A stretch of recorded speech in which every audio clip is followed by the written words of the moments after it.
Hello, everybody. Welcome to the Zoom Test Kitchen. I am Jeff Widgren, your host, and we meet here every Friday afternoon at 3 p.m. Eastern. So glad to have several of you here, and usually anticipate more joining us throughout the next couple of hours. We're open discussion. We're a live workshop and get our hands on it. I can pass host or co-host to others if you want to practice your skills or get familiar with a feature that you haven't used yet, maybe one that you even have to prepare to do a job for tomorrow or next week or whatnot. So it's a very active workshop. I don't come here necessarily with a personal agenda to be your instructor or anything like that. I simply moderate and start a meeting, and I've got people that if I've got some tests to run, I've got some folks to do it with. More commonly than anything else over the last 2 years is I've learned a ton from those participating in the Zoom Test Kitchen with lots of what-ifs and identifications of behavior that commonly we can't even find that's documented as well. But we do try to stick to the docs as well as our foundation.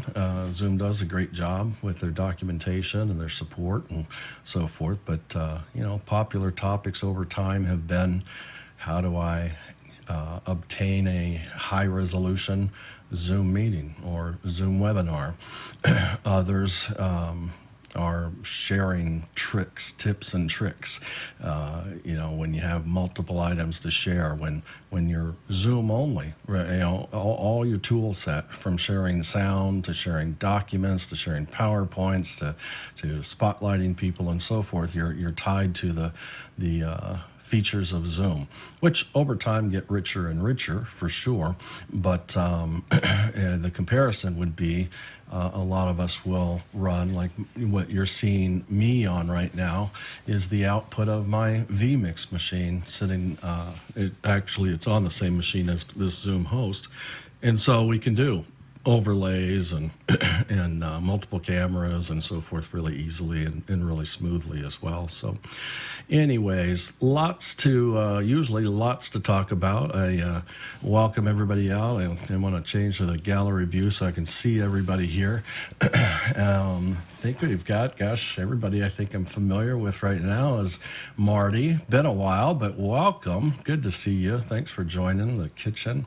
Ray, always, he's been here and been my biggest supporter and helper, and he's a co-host, and he manages the waiting room for sure.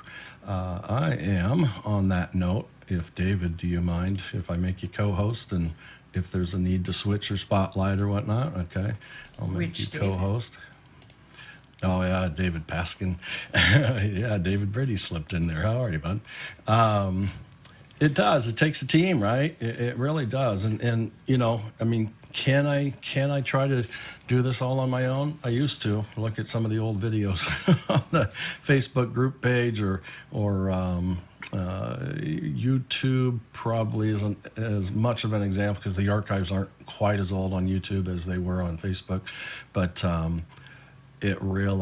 things become much, much better in presentation, timeliness, and so forth when you have a team. And from breaking things down are, the logistics going in, when you fire up that meeting or webinar, all those initial settings, from what options do you want for cameras, microphones, sharing, chatting, who can they chat with, can they rename themselves, all those initial configs, to where 5 minutes before go time somebody owns that pressing the button of record, right? You guys who were all here at that point, you saw that I hit record right before we went live.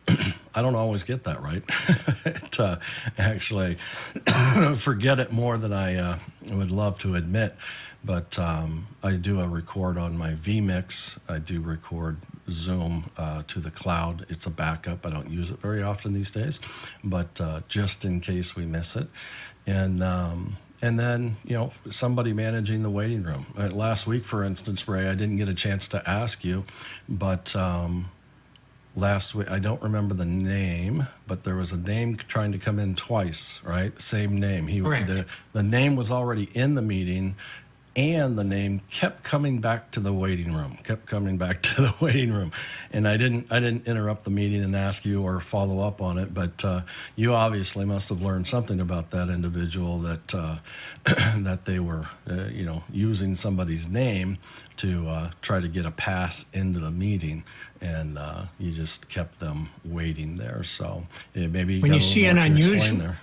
when you see an unusual name, and then you see it come in twice, Yeah. and then you put them in the waiting room and they stay there forever, you know that there's something going on. And I tried to chat with that person and got no response. And I just decided that since we've got a little history, we want to make sure that we were covered. Yeah, yeah. Were you It able to talk to the person who was in the room that had that name? No, yes, I tried to talk to the person that was in the room, but it was clearly the same person, Lois. yeah. So it We've may, had a I mean, situation where someone attempting to come in took the name and the picture of someone who really was here, and Yeah. then tried to come in. So it was the same name twice, but wasn't the person who was in the room.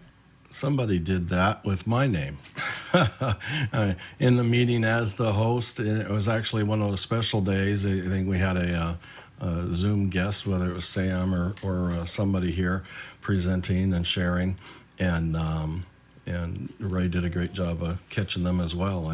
First question was, "Hey Jeff, are you trying to come in with another device?" And the answer was, "No, I'm not. I was already in with 2 or possibly 3 devices, but I wasn't making any further efforts." And so with that, not a bad strategy. I mean, you don't, to steal somebody's name and borrow it for a minute, you kind of have to show up, look at some names, grab one, leave, rename yourself, and try again, right? With my name in particular, it's the Zoom Test Kitchen, hosted by Jeff Whitgren. That's public, and so it's super visible, and probably not a bad guess on you might get to slip in. So things changed for sure. Quite a while back when we got Zoom bombed, and I can't keep track of everybody that was here today that was also there. It was unpleasant at that. It was audible, and it was video, and it was extremely inappropriate, and and we got hit. It wasn't just one person. It was like 4 or 5 came in at the same time with a plan, and but we learned a lot in the sense, one, it was just my own laziness. I got way too comfortable with the crowd, and and the waiting room and so forth got turned off, and sharing was on, and just all the wrong things. And I'll say I went where customers always want to go. They don't want to hassle their audience. They don't want to make them register. They don't, and it's just like, are you kidding me? I mean, it's just one of those gates that are open that can cause some real ill will, and it's not easy to recover from quickly enough. That's for sure. So there's more features today than there were back then. I mean, back then, just by total chance, the previous meeting we tested the what I call the panic button. It's under the security shield as the host, and it says suspend participant activities, and it's in red. All the other options are in white. And we had tested that for the first time in the Zoom Test Kitchen live. We tested it. It's not that I didn't have any idea what it was going to do, but I'd only read about it. And so we went ahead and did that. And it's basically like, turning the lights out in the room, literally. Just all the cameras go off, all the audio goes off, the meeting gets locked, the waiting room gets turned on, and including myself, all my my devices as well. And then it's getting familiar with rebuilding it. But between that shutdown and that build it back up, who were the offenders? and can you identify them? And if you can't identify them, then, then you're, well, everybody can get sent to the waiting room. You go, yeah, that's possible. And then you just selectively let the people you recognize in. Well, that's cool if it's a meeting of, we've got 15 total in here right now. We've got 300, 500, 1,000. It's not an option, to do that. So it can be really, really challenging. There's not a perfect solution, but there is a feature called focus mode these days that, instead of that shut everybody down, I can turn on focus mode. And if I do that, if I can remember where it is, there it is. I'm going to start focus mode now. Boom. It's on. Now, what do you see? Who do you see? Should see yourself. I see 4 people. Everybody else is just a name. Yep. Host, co-host, and myself. Yep. Host, any co-host, right. and then your own picture as well. Hey, Jeff. And yes. Hey, this is Jason. So now that you're in focus mode, what it also does is if you have a profile picture, it strips that out and replaces Correct. it with just the text, because some people have gotten smart and loaded up offensive profile pictures. Yeah. Yeah, and their names could be, their names could be as well. But are you seeing everybody in gallery with their names? Do you see them all? Yeah, I see host, and I'm assuming Ray and David are co-host. Everyone Correct. else is text only in Right. gallery mode, Brady Bunch mode. Yeah. Now, right now, and that's because I'm going to change that. I'm going to let's see. I'm Stop spotlit sharing, right now. spotlighting or whatever. I'm actually going to add spotlights for just a second. So I'm going to add Marty. I'm going to add Robert. And so there's 3 spotlit individuals. Now what do you see? Who do you see? Myself, Host. co-hosts, and the spotlight individuals. Right. Yeah. So it keeps a kind of a much cleaner view, if you will, so that the meeting can continue, and that might need to be preceded by going to the security tab and not allowing unmuting. And this is I'm gonna kind of not walk a straight line right now, but this next piece I'm going to talk about on this unmuting. So I don't allow people to unmute, and I just turned that unmuting. I turned the ability to unmute yourself on, which means you can't do it. And so a host or co-host can unmute themselves. That's not a problem. But if you get called on, David, I say, hey, David, ask you a question. You try to answer. You're a co-host, unfair pointer. David Brady, I ask you a question. You try to respond. Can you unmute right now? And the answer is no. In work, my primary host, the primary moderator of the meeting, they say, hey, let's talk to David. So my job behind the scenes is to bring David forward in a spotlight, and then unmute him as well. And so there's a couple of options here. One, I can simply click on unmute on David, and that's because in the past or today, everybody either in the past or today was asked, do you want to allow the host to unmute you? And once you answer that, yes, I can unmute you in this meeting or any future meeting that you attend that I'm the host on, that not just the host, but the account owning host who scheduled the meeting. And because now you're on my white list of being able to unmute. If you haven't answered that question, I want to see at a glance if there's anybody who shows up in that category. Me. Unmute.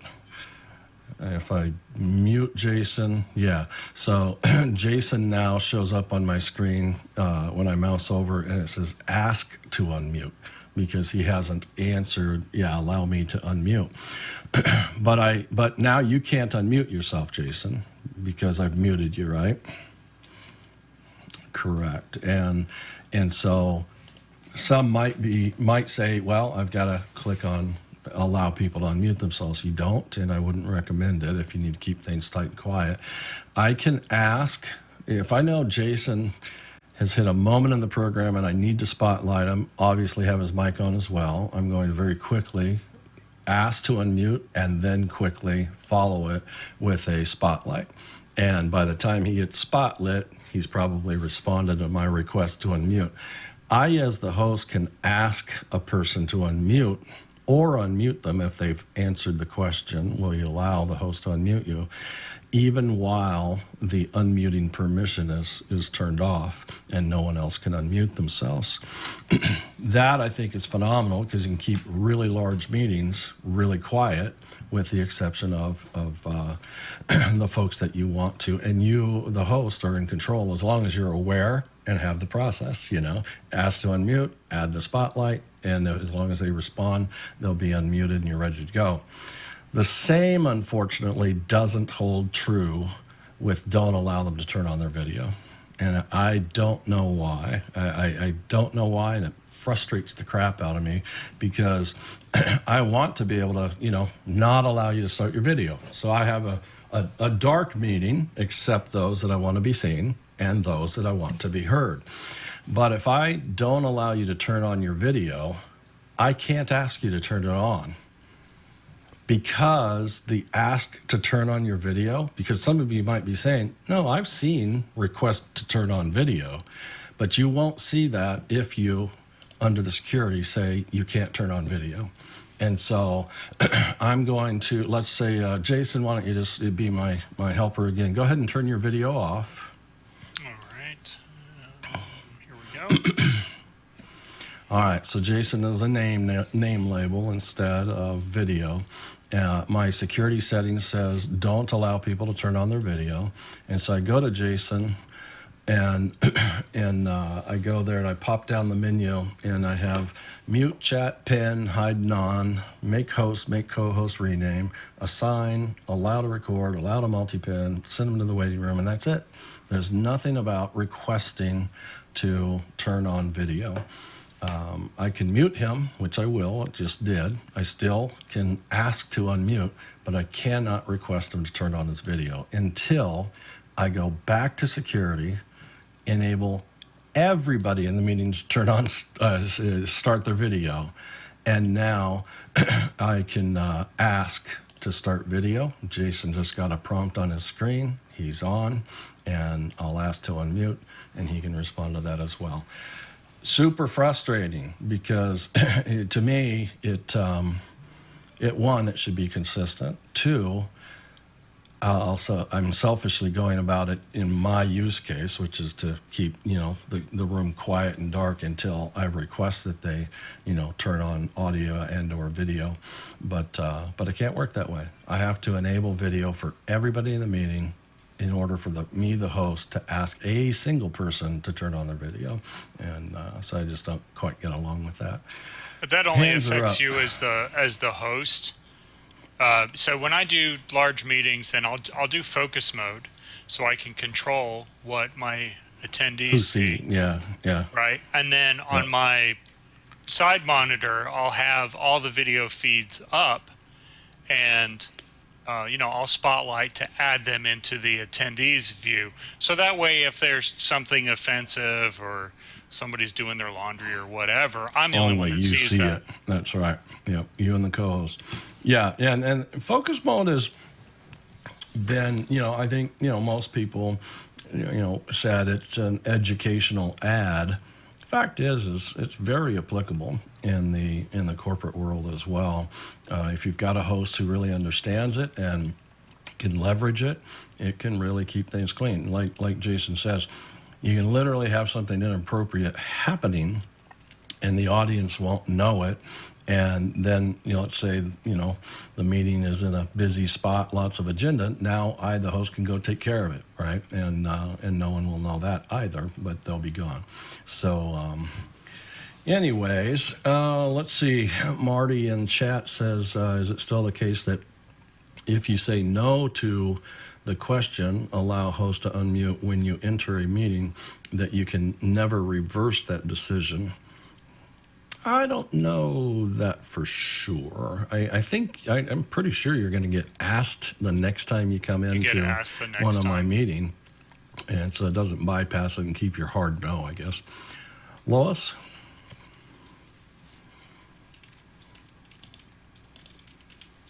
Have I got you locked down? There you go. Thank you. I was getting a little congested there. A couple of things. One is that I see you have Robert spotlighted, and so I can see his video. If you were to unspotlight him, would you just did that and they went away? Yeah. Okay. Yeah, I did. All right. So then the next question would be, when you are allowing a person to speak or their video to appear or whatever, do you see all of the things? Do you see everyone's video? Do you see everyone's video? I only see me and the host and co-host and spotlighted people. Yeah, the host will see all video that's turned on. So if I while turn you're mine in the off like focus that, mode. you no longer see me? No, I no longer see you. I mean, I can't see through your camera unless you have it turned on. Okay. But if your camera's turned on, I'll always see it, even if I enable the focus mode, which may take you away from the audience because you're not spotlit, but I still get a chance to monitor that. So a teacher, which is kind of where it came from, they can still see the whole classroom, but nobody in the classroom is going to become a distraction for the other students, if you will. Okay, and then what effect does this focus group have on Zoom streaming? So if you're streaming out of Zoom directly, not going through one of those fancy extra bits, Sure. does that stream see the participant's view, or does it see the host's view, or do spotlights show up, or all that sort of stuff? I know that's So- another topic for another time, but I'll put it in your brain. Well, it doesn't necessarily. I mean, it's not always the way the kitchen works, right? Sometimes we can just roll and so forth. So I'm streaming to YouTube and the Facebook group right now, but I do it from a laptop that's next to me. It's in the meeting. You can see it. It's called Streamer, and it's full screen. I've dragged out the participants chat and settings window so it's as clean as possible, other than the little record button. Yeah, and then I send that over via NDI over the network to my vMix machine, and then vMix is actually streaming it. So it's not a fair test to your question, but I can, and I'm certainly willing to, set up a direct stream on the fly here inside of this Zoom meeting to a test URL out there, like maybe on, I'm trying to think where I could do it, one of my YouTube channels or something like that. But spotlighting, I'll answer what I can, and then others can contribute as well, and we'll see if we still end up with kind of gaps in answers. Spotlighting didn't used to be supported in Zoom streaming, but it is now. And so when you stream from Zoom and have multiple spotlights, it will in fact be supported. Focus mode is really similar, right? I mean, to actually have an organized group of videos of people, you really need to spotlight anyway. So my guess and suspicion, although it's not a hard, confident answer, is that it will.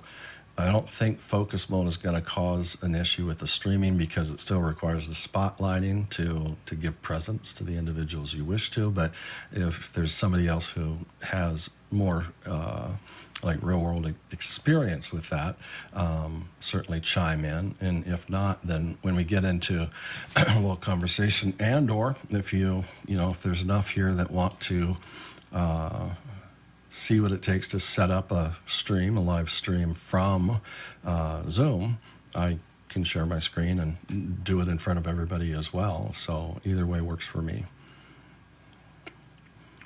Any thoughts further info. I'd rather just go with the questions we had piling up and do that at a Okay. later time. That's going to take a long time. Very good.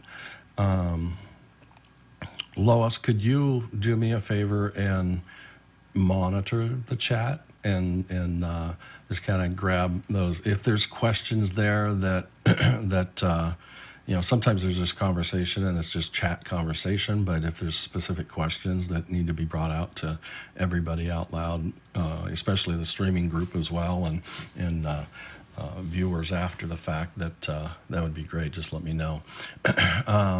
Marty, you have your hand up though. No, I was just going to comment on what I was saying before. It used to be that if you said no to the question when you entered a meeting, that was a permanent decision. Permanent hard no. All future meetings with that host that could not be reversed. I'd had conversations with people at Zoom about that, but I hadn't really tested this to find out if that's still the case. Gotcha. Well, so you, part of the tests could be, you didn't say no. I said no.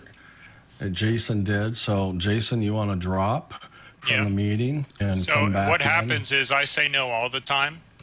And so then every Friday when I log in, I get the same question again.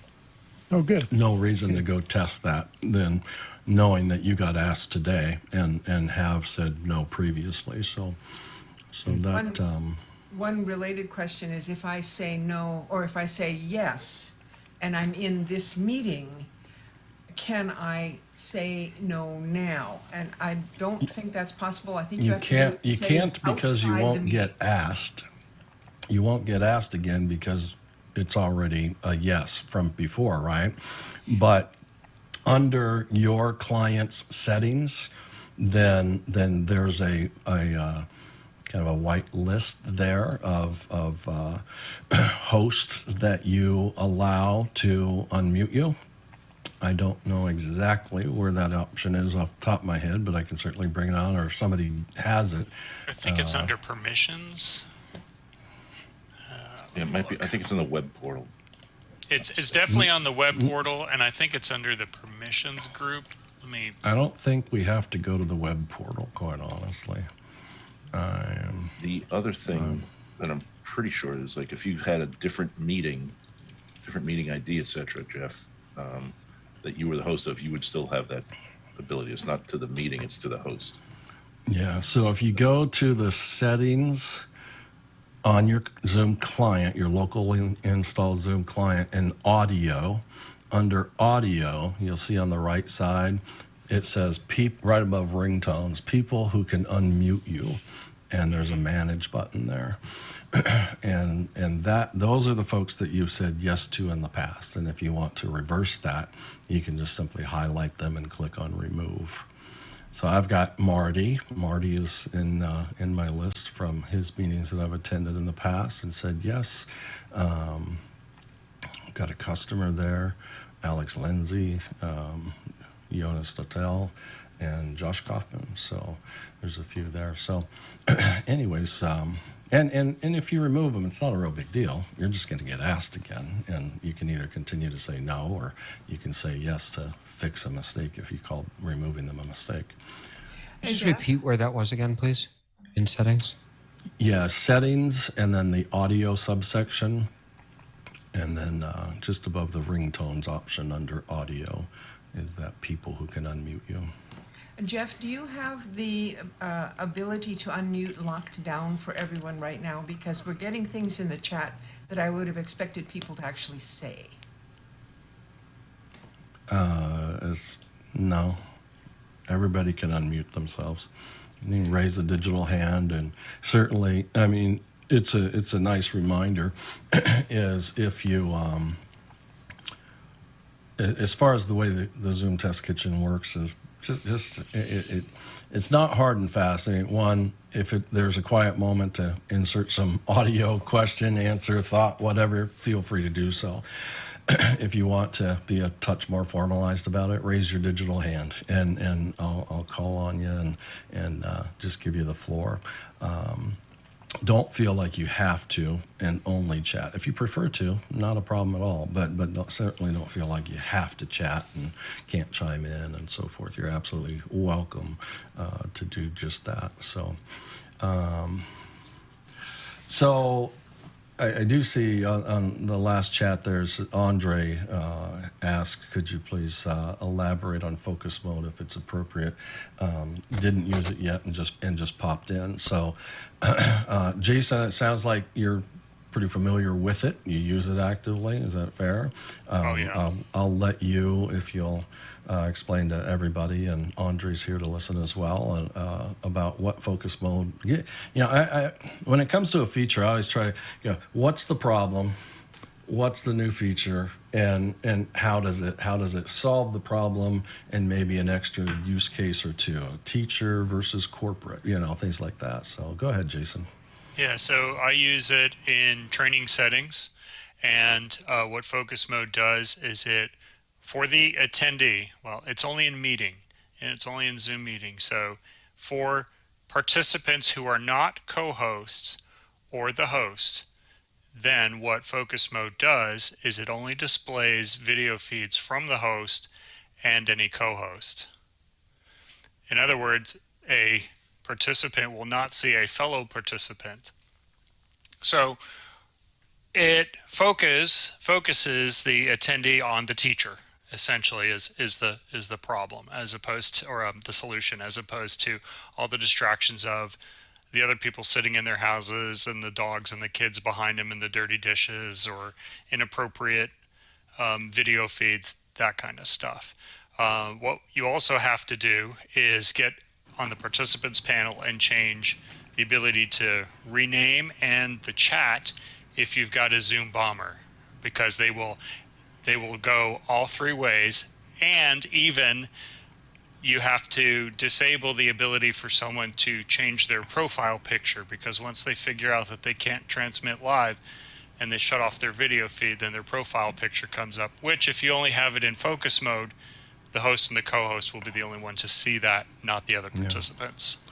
Yeah, so let's expound on it. I appreciate that description. In the teacher use case, you say when that teacher fires up the meeting and enables focus mode, and when you schedule a meeting these days, there's actually an option to start the meeting in focus mode, and that makes that even simpler. You had described it just allows the classroom, if you will, to focus on the teacher. That's true. But in the corporate setting, if it's a job and you have somebody designated to, do the switching, someone else to manage the waiting room, someone else to manage the chat or moderate the chat, and so forth, you're going to have co-host. Co-host also... that depends, because so what I'll do is, as the host, I'm the tech person, and then my teachers are either panelists or co-hosts. Sure. But if they're co-hosts and their videos on, my point is they naturally, so if the teacher, you can apply this to corporate as well, but if the teacher had a co-host or two with their video on, the focus won't be narrowed to just the teacher unless you pre-coordinate, because you know the behavior of focus mode, and simply say, your co-host, here's your responsibilities, please keep your video turned off. That's it, right? And so they look like just a name label like everybody else would, and then it's just the primary spotlight or teacher who is the host or the spotlight. So the teacher or that person doesn't have to be the host. So don't let that, like if it's work and it's a corporate gig, you don't have to give up host to the primary speaker. You go, well, I'm not going to rely on the video that Zoom is displaying in focus mode by default, because that's what's happening. If you're the host, by default, when you go to focus mode, your video will show to everybody as a host and or co-host. Don't depend on the default behavior. Depend on spotlighting. And at that point now, who is spotlit in focus mode is who the audience sees. Keep in mind, if you're the host and you're going to depend on spotlighting, which I would recommend, your video needs to be turned off too, and so that your video doesn't show. So you shut off the host, you shut off the co-host video, and you just rely 100% on spotlighting, and that's what the audience will see is exactly what's intended. Any questions on that? And before we move on topically, thank you, Jason. Thank you very much, Jason and Jeff. You bet. You have to Let's see. spotlight on active video feeds, though. If someone does not have their webcam on, you cannot spotlight. That's true. Part of the reason why, as a host, dual monitor mode is going to be really helpful, by the way, because you can still see everybody's video that's on that the audience can't see, but it lets you know their video's on. Yes, they can be spotlit. And so when a speaker says, hey, let's talk to Jason, and my job is to spotlight Jason, I can just simply come back and say, either ask Jason to turn his video on or let the speaker know that we can't spotlight that person right now. I was just going to tack on there. We just got done doing a test run using focus mode. In conjunction with focus mode, you also want to make sure that they don't have the ability to rename themselves, because even seeing their names, they could put malicious content in there as well. So, and we had that happen. Absolutely. So, yeah. Absolutely. Thank you, everybody. Yeah, no, it's a great point. I mean, it's anything and everything that's visual, from their profile picture to their video to their name, if you shut all that off except their name. And when you're in meeting, there's just no way to get rid of everybody else. You can't black them out. And that is, that's a webinar thing, they don't have cameras and they don't have their name labels and so forth. And it's a perfect use case for, if you want the audience to show up at the theater and watch what you're going to deliver, that's a webinar. If you want it to be a collaborative meeting, that's a meeting. I work, not every Saturday, but almost every Saturday, I support this event that it's a Zoom meeting, and it has 900 to 950 people in it, and it just drives me nuts. It really just drives me nuts. It's really a precarious position to be in, because it's an author, a really well-known author out of the UK, and part of the, it's not a guarantee, that if you pay the fee to be there, you can talk and sit next to the author.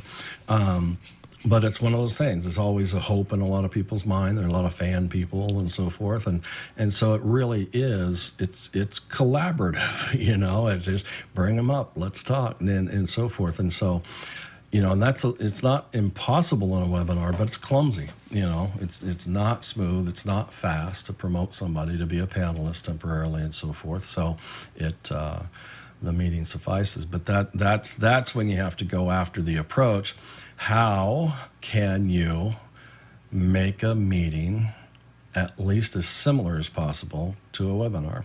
And you can't match them, but what is it that you have to do to do it? And like renaming, for instance, that Anissa brought up. I've had many of corporate meetings that, we get everybody who, is not a panelist in a webinar, but anybody who's going to be part of the panel, speakers, focus, spotlight, and so forth, we give them a cutoff time on renaming. And so you get everybody squared up. If your name, if your name is correct, great. If it's not, go ahead and get it fixed, please. We'll usually insert a special character in the front of their name, or ask them to, either a period or an underscore, or my quietest trick is an invisible space. It's called a hard space. On a PC, it's hold the Alt key down and hit 255 on the 10 key, and that it puts in a hard space at the beginning, or 2, and so just slightly indents their name, and so there's zero character distraction, but it's still considered a special character, which sorts it up towards the top of your participants list, so it's easier to find them if you need to. But anyways, renaming's a biggie, and so then at that moment, before you open the doors to the wider audience, you turn off renaming and so that nobody coming in can rename themselves. All your key players are in, they're all set, you shut it off, and now you can comfortably have, hundreds. Now, if they show up with an inappropriate name, then you can either fix it or boot them, one or the other, and go from there. But outside of that, so I guess my point is, even the little stuff that we've never really worried about along the way, the bigger, it's a meeting, not a webinar, and the more volume of participants that are there, the more you have to worry about even the little stuff, and it can make a really, really big, significant improvement. So, Betsy, you've been waiting patiently. Yes, hi, thank you. I just want to say thank you. I've been trying to get in here since December, and I'm finally able to on a Friday.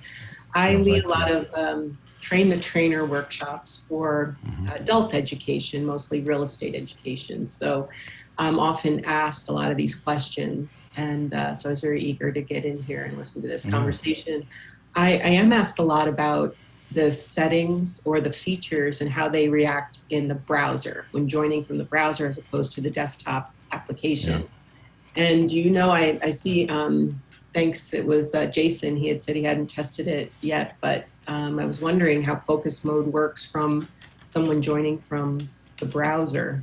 And also, I also wanted to know, earlier on, you had us in focus mode and you were discussing how you're not able to ask someone to start their video. Is that only when focus mode is on, or is that something? No, it wasn't tied to that. So if I share my screen here, let me go to somebody, let me go to Ash. And he doesn't have his camera on, and you can see that in fact, I do have the ability to ask him to start his video. And the reason my point was then, the reason I can see that in that menu is because I have the allow participants to start video. If I turn that off, which is highly desirable in a highly populated meeting, now that option goes away. It's toast. Even I, the host, can't have the power. Although if I turn off the ability for everybody to unmute, I can still ask him to unmute. He's answered yes, so I can unmute him, or I can ask him to unmute. So I can do it with audio. I have kind of host power with audio turned off globally, but I can't do it with video. And I really think it's an oversight. I really do. I just don't understand. I mean, I'm not asking Zoom to allow me to do a one-click turn your video on. I don't think that should be possible, because I don't even want to know what's there unexpectedly, right? I want to always ask, but I can't even ask, and so I really think it's a mismatch as far as the way it in my world anyways, which sounds far too self-centered, actually gets applied and becomes very, very useful. So, Betsy, any other particular items or questions while you got the floor?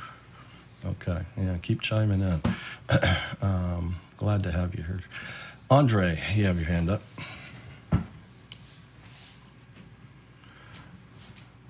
Oh, I turned off the muting. I'm so not used to managing those switches while I'm in the kitchen. I do it corporately all the time. I'm not used to it here, so sorry about that. Go ahead, Andre. The focus mode is something like bringing the webinar functionality to a meeting and to have like an event with, let's say, 10 speakers. And then also the ability to bring an attendee on stage to ask a question with video on, right? And so you don't have this distracting process of the... With the exception of you can't get rid of the boxes with their names in them. You can't. The audience, if they go to gallery view, they won't see video. So you lock down video and so forth with focus mode, but they can still see labels, right? And correct me if I'm wrong, but if I turn on focus mode, go ahead and test this out. I'm going to turn it on. It's on now. can you see the labels of everybody in gallery Yes. view? Yeah.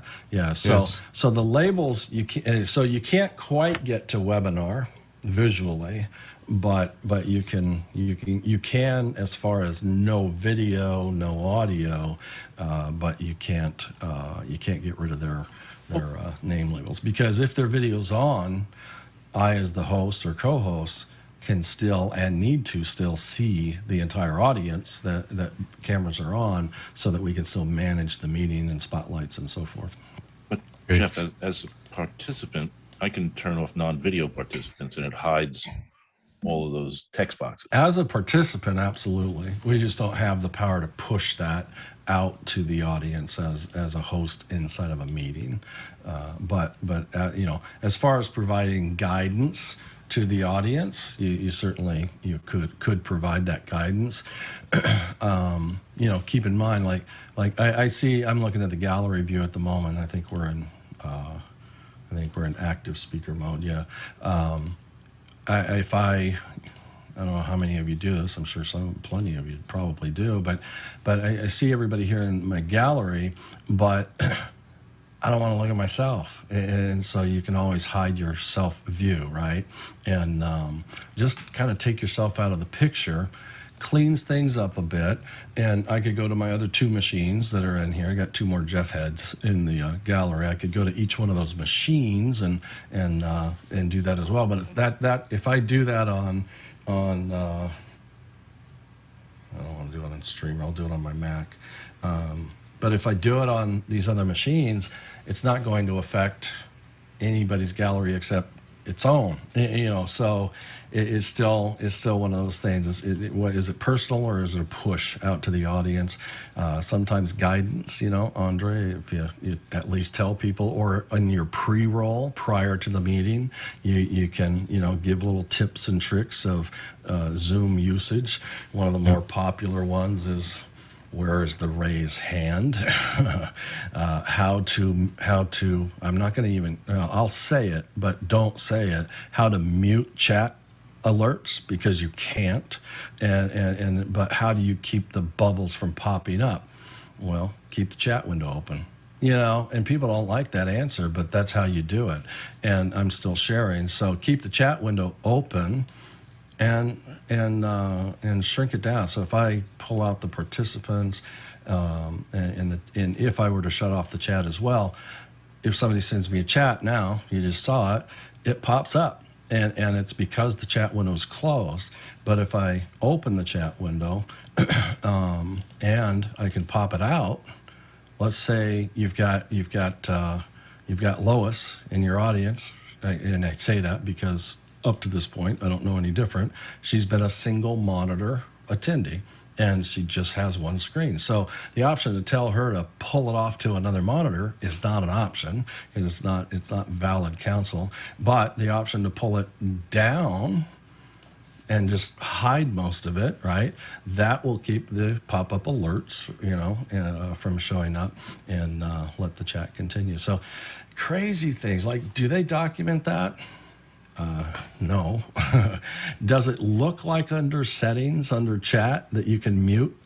It does. There's several options that you can try. None of them work, because it's not about the in-meeting chat. It's about the out-of-meeting chat. And so there's just, things like that they're pre-roll worthy, breakout rooms. People have to accept the pop-up alert when you open the breakout rooms and they're assigned to it. They have to accept it to go there. If you want to immediately find out who logged in for credit but walked away and they're out eating lunch with a friend, it's the people who don't go to the breakout room they've been assigned, because they're not at their computer. They're not there to accept the alert on it. Simple little things like that. But it is kind of understanding. It's fun stuff. Andre, you have another question? Yes, I do. Do I have the opportunity of switching between focus mode and active speaker as a host? So can I show them the active speaker, or like a focus of 4 up? That would be spotlight management. Okay, so it's not like in a webinar where you have the option to follow host view. Because in a webinar we do have that kind of what I call push power. So follow host view and or you can change to the other modes. It really is a push view, which I learned. I mean, oh gosh, it had to 2+ years ago. I was helping with a gig in Nashville, and I'm like, wow, what is this? And I was a co-host, and I think we were producing everything through Wirecast and into Zoom and so forth. I was a co-host, and there's another co-host and so forth. And I started changing those options, not realizing that it was changing the view to the entire audience. And until, I don't know how I got alerted back then, but needless to say, it's one of those things. A co-host can change those options, and hosts can change what the audience sees in a webinar. But in a meeting, we just don't have the power to push. And that is that top right button called View in a meeting will always give every attendee the opportunity to go to gallery or speaker, and you just can't change that in a meeting. So, we've inched closer with focus mode in spotlighting and multi-spotlighting. But however, if you're pushing out to YouTube from Zoom, and that's following the host view, right? So if the host has turn off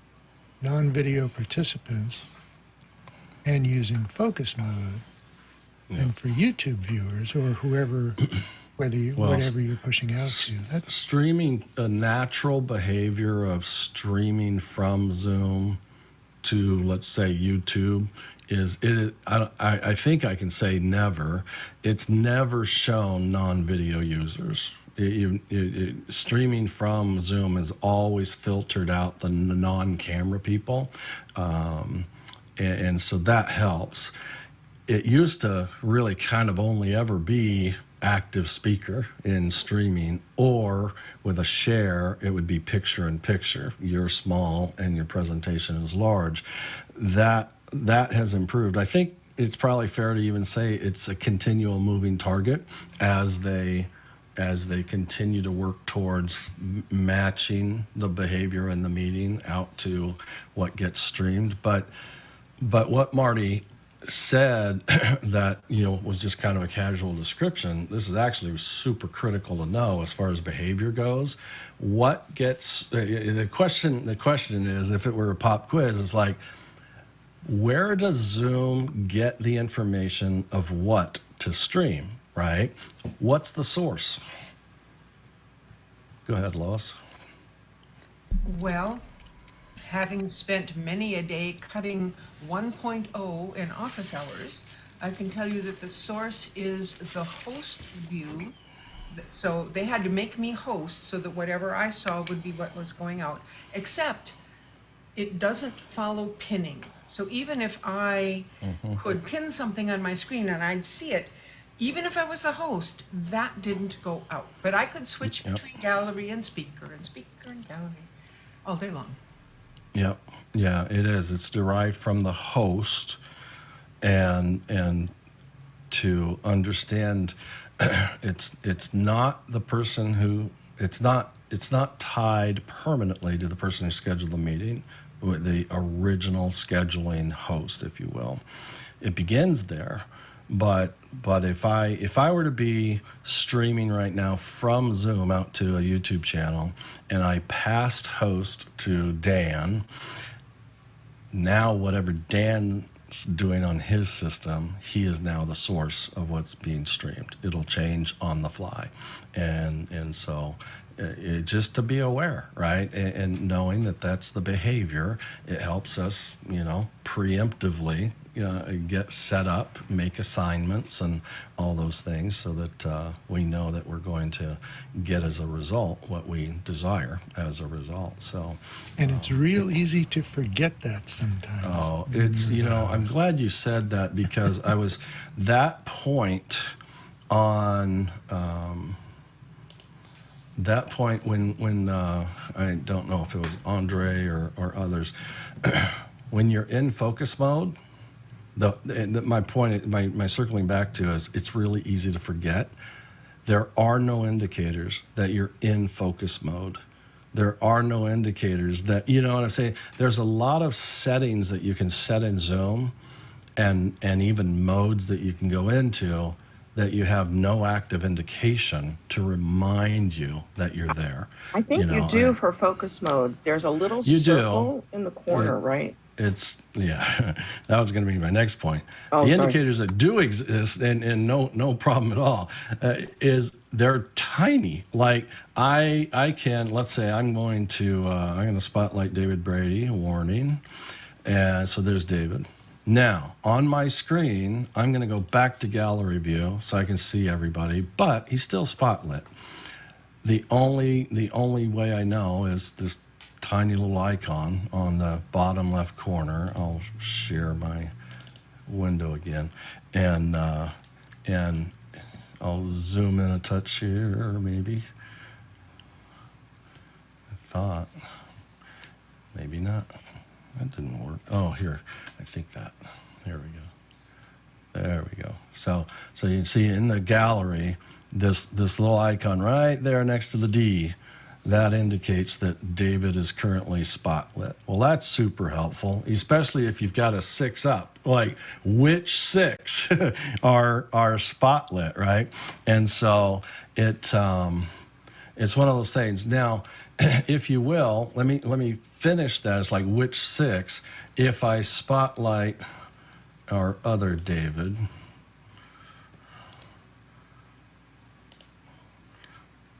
and then I spotlight Marty, and then I go back to gallery, I have a David and a David and a Marty. Now, it's reverse order.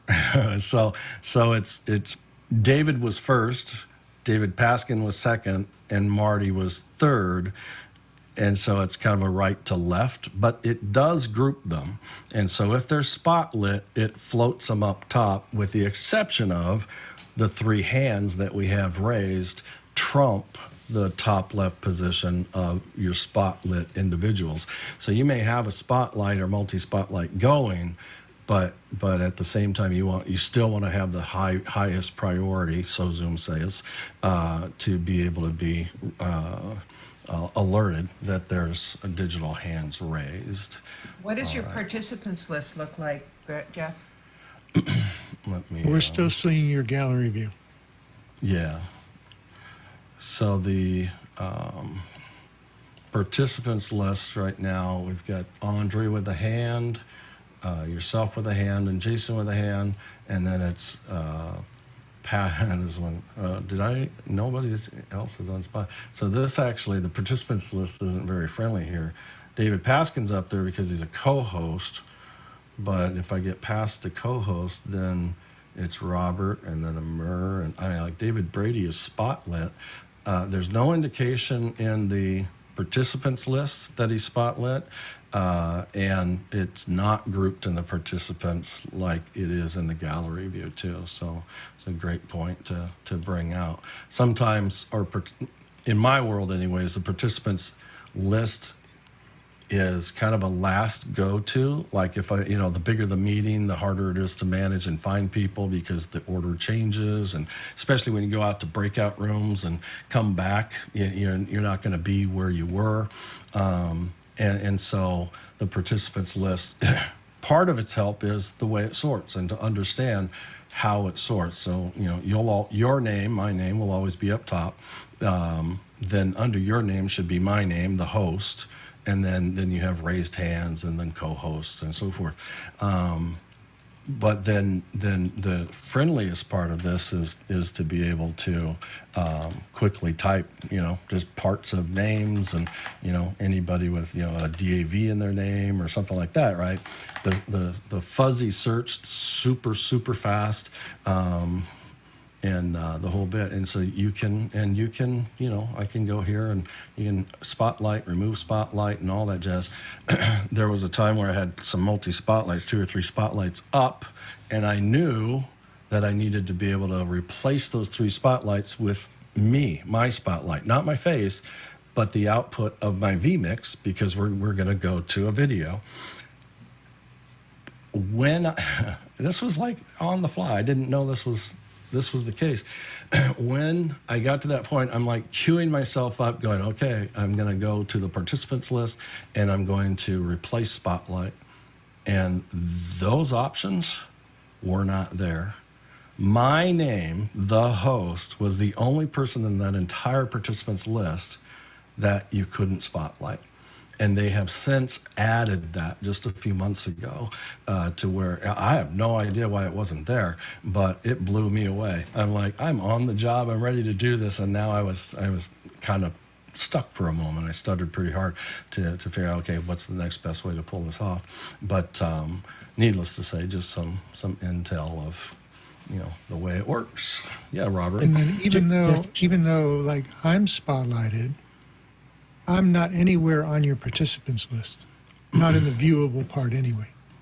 Yeah, exactly. You got to be here somewhere. So can you put spotlight in the search bar? Can I do what? Oh, to search spot, the word spot or something like that? No. I mean, I'm typing light or spot. Yeah, none of that helps. Yeah, and just, as a host, I actually turn off, I didn't used to do this, but I actually turn off dual, I'm on a PC, not a Mac, and so I have to set single or dual monitor before I launch Zoom or the meeting, because it won't change dynamically. A Mac will. If you want to go from 1 to 2 or 2 to 1 monitors, you can do that while you're in the meeting, and I wish PC could do that, but it doesn't. When I host the Zoom Test Kitchen, and actually commonly when I'm even managing work, when it's kind of Zoom-only work, I seriously prefer single monitor mode on Zoom, because I have 2 other machines sitting next to me that can monitor as an audience, that can monitor the chat. I can do things with those other machines, and it keeps things cleaner, because it can get a little confusing in a sense. And because I want to be able to look at one machine, like my Mac here, I can see who's spotlit. But on my PC, I can see the whole gallery. And so I can manage from the gallery and just confirm that the audience is seeing what I intend. Because managing from the gallery, there again, to the point, it's easy to forget who's actively spotlit. And nothing's really telling you on the fly. So, and there's little indicators, but they're not super helpful. What else? Andre's had his hand up for a while here. I still have a few questions, but only one so far. You said focus mode and spotlights. What is the difference, or how does spotlight influence focus mode? I didn't understand this yet. So focus, let's say by default, let's say you have a meeting with the host, the teacher in the classroom. When they turn on focus mode, or they schedule a meeting, they say start this meeting in focus mode, that teacher's camera is going to be the only one that the audience sees from the get-go. That's what focus mode does, other than their own. And beyond that, they just that it's just a very limited view as far as video goes. So yourself and the host. If you want more control of that, you have a panel, or that teacher is going to call on a student, then they can spotlight that student and add them. So you've got, I don't think they lose the host. The host will stay there, but they can add that student as a spotlight. That's the only way to let the audience see, let's say, Tommy, who's been called on to show their video to the audience, but still nobody else's. And if you wanted, Tommy and Sally to be on screen with the teacher, then you would spotlight both Tommy and Sally. It's the only way to bring them present while in focus mode, so the audience can see them. Does that make sense, Andre? Yeah, that makes sense. So that means everyone could have its video on, but only the spotlit people will show up in focus mode. The audience will only see who is spotlit. The host will see everybody with their video on, so they can still manage it, right? Yeah. But the audience will only see. Now you say, well, but what's the difference? I can still spotlight without focus mode. You can, but they also are going to be distracted by everybody else's video that's turned on. That's what Exactly. focus mode does. Yeah, Yeah. it mutes their video. And this is the reason why meetings often weren't usable, because when anyone tries to turn on his camera, it's not very good. Is there in focus mode, the people won't ever see people without video switched turned off, right? So you won't have this gallery view like in a meeting where you can switch between active speaker and a gallery, and you can say you want to see the people with video off, yes or no. So this as an audience member, you're saying can I go speaker mode versus gallery mode? State your context on what. Yeah. So I want to know what the audience can see. Is the audience able to see, let's say, like a gallery view with also the participants with video off, or will they only see what I send to focus mode when I activate this? So focus mode is on right now. Who can you see? And I can switch between speaker and gallery. Yeah, you still have speakers. So I see. So all I've done is turn it on at the moment. So who can you see in speaker view? So in speaker view, as I have the pop-up, I see you as active speaker and the three spotlit people in the pop-up window beneath. And now, in gallery view, I'll say that I'll add, they're not spotlit. In this case, they are not spotlit. They're co-hosts. So just to drive the point home, so that you can prepare accordingly. So host will be seen and co-host will be seen. If the host was in fact the primary speaker, then I would simply just ask all my co-hosts to do their job but keep their cameras turned off, so that when I am in focus mode, I'll be the only one that's seen. Now, if I want to add, then go to gallery view. Yeah, in gallery, I see now you, David Paskin, and Ray. So all the hosts and co-hosts. So yeah, as Ray, well. my Mac. And you have turned off your... Yeah, my Mac doesn't have video on. Andre. Oh, that's a good point. Let's check this. Oh yes. Okay, I see. So now I have Jeff spotlit, and I have David and Ray, but also all the panel participants without video showing as black. So you see them their names and their black frames. And Andre, if you had your video on, you'd see yourself. But only you would see yourself. Copy that. And as soon as Jeff would spotlight me as well, then all the other ones would see me as well. Yeah, that's right. I see. Correct. Thank you very much. Here's a pop quiz real quick. So I'm going to spotlight me. I'm going to spotlight Robert. Part of this pop quiz is, will Andre actually turn his video on for me for a moment? I don't know if you're able to or not. Hey, look at that. All right. So here's the deal. I'm going to add your spotlight. Now, here's the quiz question. If Andre turns his video off, will he be removed from the 3-up, or will he stay in the 3-up and we'll just see his name? Sorry, I was because muted. You can't spotlight somebody without their video on, but it was on. I've spotlit him. Now what happens if he turns it off? Okay, I turn off. Yeah. Okay. Yeah, and which is unusual, right? I mean, I can still remove his spotlight, but if I then go back and try to add a spotlight with his camera off, I can't, and so just to don't assume that his video box will disappear because he turned his video off. Go ahead, Lois. So this brings me to the question that I was raising my hand for, which is, if you're showing us still in focus mode, and we have all these people, and there's someone whose video is off. You would like to spotlight them, but you can't. What happens if you make them a co-host? Does that change it? So if you made Andre a It should. co-host, could you then spotlight him? Not if his Not camera's without a off. camera on. Yeah, it's a device-based decision. So Zoom says, is the video feed there? I'll give you the option to spotlight, or is the video feed not there? And it's based on the device, not his role, if you will. Thank you. You bet. Good question. Oh, Yeah, thank you. just You bet. a little tiny thing for people who are running meetings where other folks are getting confused to how to raise and lower your hands.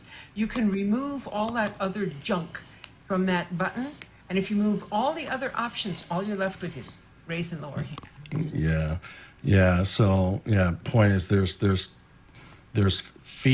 a switch in your Zoom portal to turn on feedback icons, which is, like, I think it's the, go faster, go slower, things are okay, so forth. And then there's also reactions, clapping, smiles, things like that. You can turn them on or off individually, but if they're turned on, if you look at your toolbar right now, the raised hand is actually visible on the toolbar. But if you have a desire, and it kind of blows me away. It's blown me away kind of all my life. It used to be narrowed down to just my family who would drive me nuts because they wouldn't be willing to start a software application and just poke around. That's all I've done. Is, I wish I had half your brains. No, you just need to have half my desire to just go figure crap out, right? Just click around, see what it does, see what it doesn't do, I mean, if it's a well-written software package, it's called an intuitive software package, right? It will make sense. But it really kind of startles me sometimes, that people aren't willing to just go look and see. Now, I'll when you have reactions and feedback on, the raise hand gets tucked into that menu, and so you have to pop up reactions, or raise hand right now gets replaced with reactions, or is it reactions or feedback or something like that? And it pops up and it shows you reactions and what was feedback, and then raise hand is tucked in there. If you don't need the reactions and so forth, turn them off, and then the raise hand will become perfectly visible. Kind of your whole support issue goes away because it's on the toolbar. Hey, Jeff, Can you, we have the other thing on that raised hand, what if I don't want the raised hand? Can do it. Can you turn it off? The answer is yes. You can't do it in meetings. It's going to be on. You can turn it off in webinar, and you have to start your webinar, and it's one of those options on the bottom of the participants list that you can actually disable the raise hand in a webinar. But that's not possible in the meeting itself, which is really kind of stinking frustrating, because it's a highly visual distraction when somebody raises their hand. I mean, it can be useful in the right use case, but it can be highly distracting as well, because it kind of occupies spaces, right? And it reshuffles the entire gallery. So anyways, all right, who's next? Jason, here in my top left corner. Oh, yeah. My question was about webinar. I've had a little glitch. This is the follow host view. So we're in Zoom webinar. I, as the host, say I want my audience to see side-by-side gallery mode. That's one that I use a lot. The glitch is if I have a co-host start sharing a screen, I can say audience sees side-by-side gallery. If I'm sharing a screen, I don't have that control panel. And it's only been the last few weeks, so I'm thinking it might be a glitch as opposed to a feature. But has anyone else experienced that? Looks like Robert. Yeah, this was changed recently, and I've had to run webinars now on 2 different machines, one as a host and one as a speaker participant or co-host. But it behaves exactly the way you're saying it. It's not a glitch. I think that's the way they've changed it. Oh, that's terrible. Because right now I have to do 2 machines for one function. So now I have 3 machines in a meeting because one is my audience mirror, one is my host, one is my co-host that gives me functionality that is no longer available on my host machine. That's not helpful. And the key switch, if you will, when you, the host, lose that functionality is when a co-host is sharing. It's the share screen. So if I am sharing a screen as a host, that functionality goes away.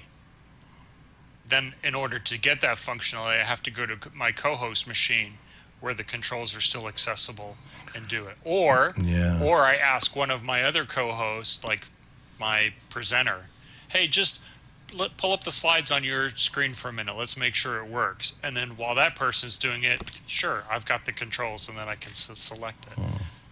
Not helpful. Isn't that an attendee choice though? What to see when a not screen in webinar.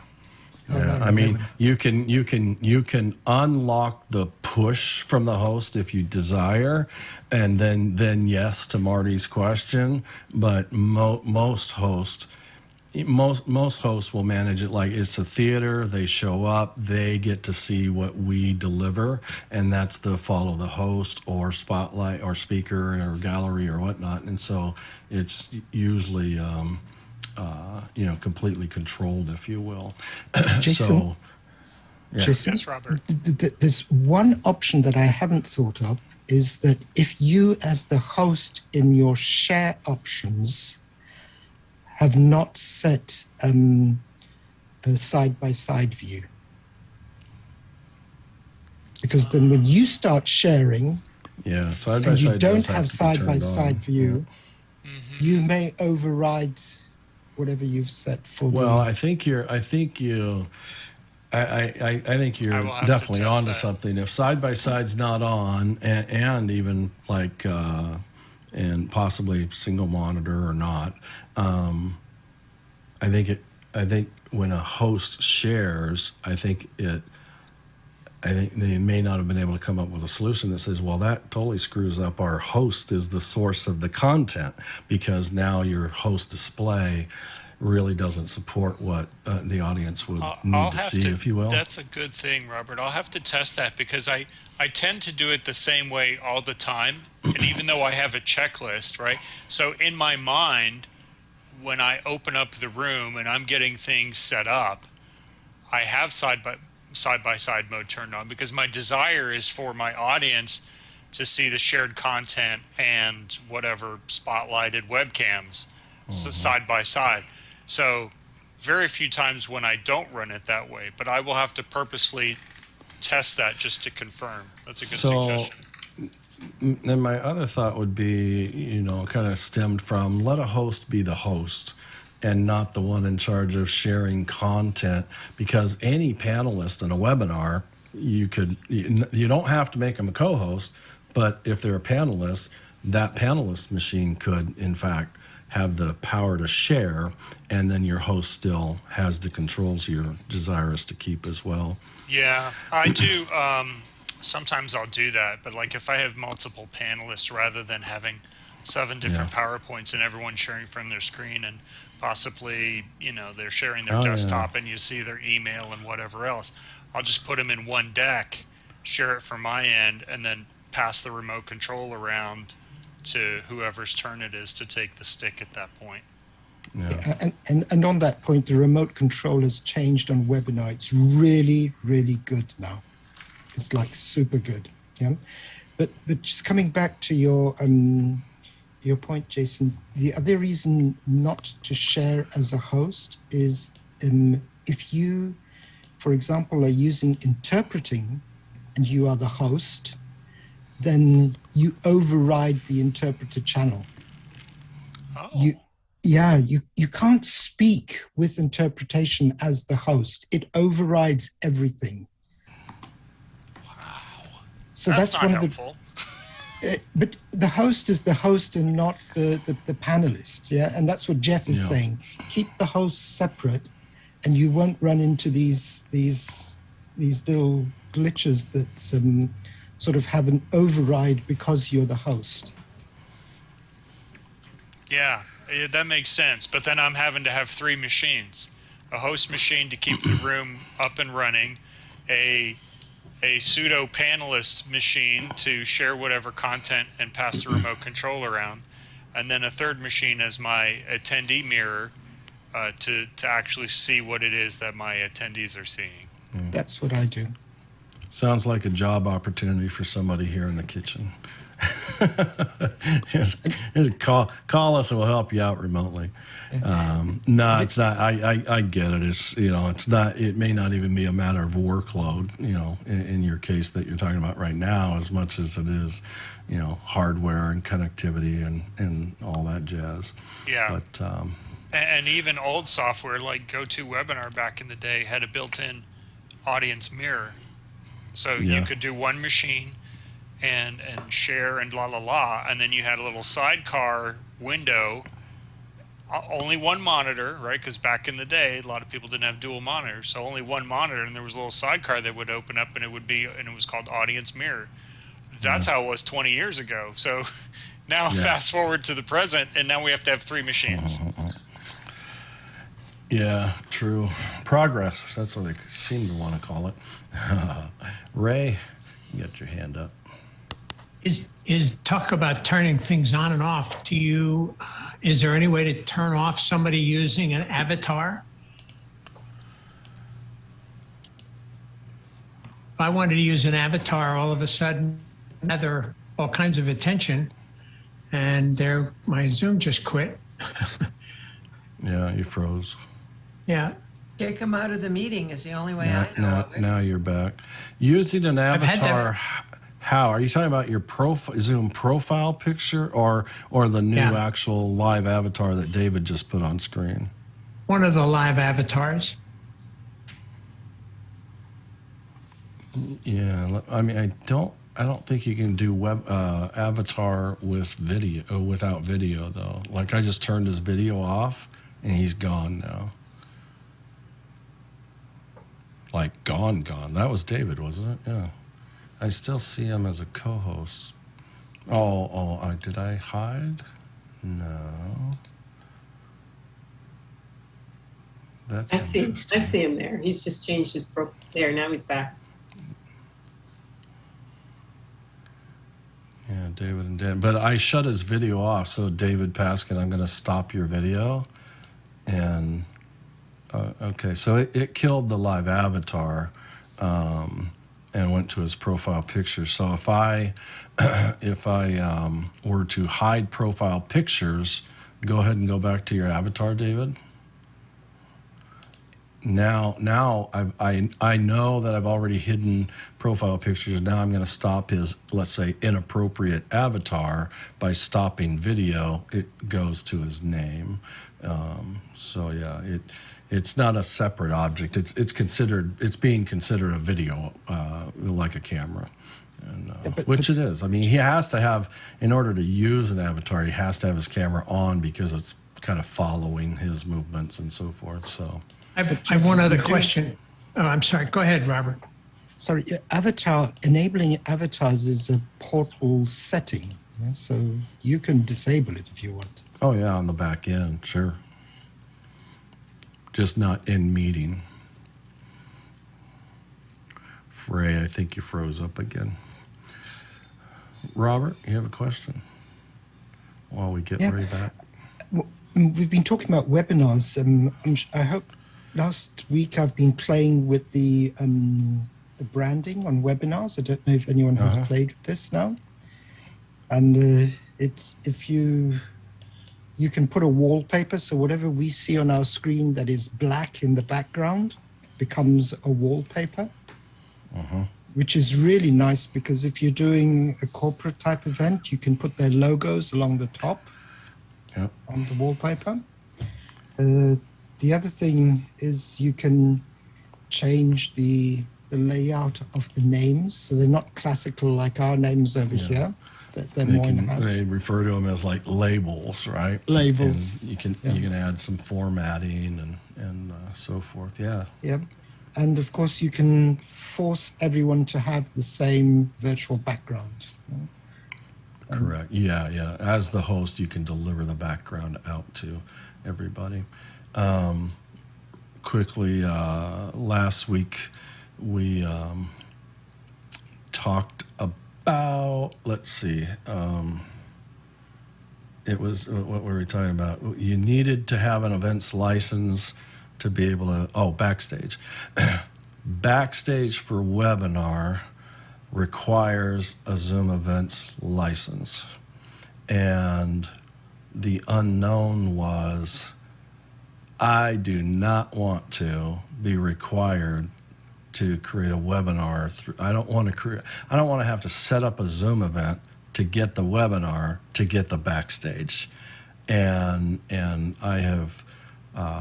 I've confirmed from a good unnamed source that you just have to have the event license. You do not have to create that webinar from Zoom Events. You just have to have a Zoom Events license to be able to fire up a webinar directly and have Backstage available for you. Just to be more precise on that, Jeff, does that mean you have to have Zoom Events and a webinar license? Yeah, I don't know. I didn't ask that. Yeah, because Zoom Events comes with webinar. Because Zoom Events comes with webinar, can you fire up a webinar, one of those webinars, without it being from Zoom Events? I don't think you can. So therefore, No, I don't think you can. Therefore, your question, and that may be the deal. That may be the case, is that you have to have, Zoom Events, which comes with webinars and meetings that you configure, but you probably also have to have a webinar. Yeah, that would be my guess. But yeah, that would be my next stage to verify that as well. It's a really good question. I think Sam Kukaiko said this when he was here, that you have to have the according licenses to the service you want to use in the events, because the events is like a wrapper around the the base you use, if it's event or a webinar. Give an example of that. I mean, I'll say when Zoom Events first came out, their licensing was kludgy. I mean, it was horrible in the sense of, you have this, but you got to get that and so forth. And Zoom Events didn't include meetings at all. I mean, you could create them, but it didn't tie to what you had and so forth.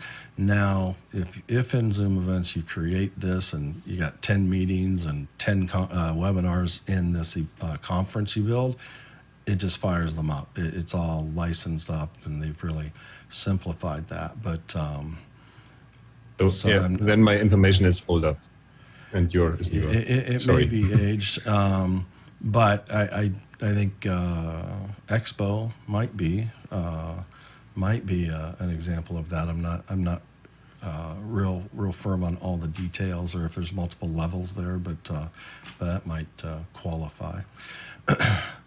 Anyways, Lois. I want to brag. Brag Last away. night was the 7th of April, and that Yes, it means was. that was the premiere for my brand new program, Birding with Lois, and it happened. It was perfectly wonderful. It was definitely imperfect, and we will keep making it better every week, but it's there. I put my email address here if anybody wants to send in questions or wants to start working on the crew or whatever. And the other thing is that the YouTube channel is called Birding with Lois. So if you go there, Cool. you'll see a couple little promos I did, which are dark and scary. And then you'll see the actual show. You're laughing at that, but That's funny. had- No, I'm actually frustrated with your whole birding thing, quite honestly, because Why? now I'm like taking pictures of birds. I've never shot like with a camera a bird in my life, but I did. My 1-400 Canon is on my island in the kitchen, which is close to my back door, and I've got blue jay. The other day I was sitting out there and I was looking at 2 cardinals and 3 blue jays right smack in front of me. It's like not super close, but close enough to get shots. But I didn't have my camera, so I went in to get my camera, and of course when I came back they were all gone. But needless to say, yeah, it's kind of cool. I mean, I love photography, so, and it's definitely the season for the birds. Yeah. Well, we're using a webinar to do it, so I figured it was okay to tell you here in Zoom Test Kitchen. Yeah, oh, it's always okay. And I got a gig at 2, so I'm going to slip out later. Very good. Well, thank you. So as far as being okay on, like efforts and shows and stuff, Marty, you haven't been in here for a while, but you have the ministries. I don't remember exactly the name, but you've got a ministry show that you do each week too.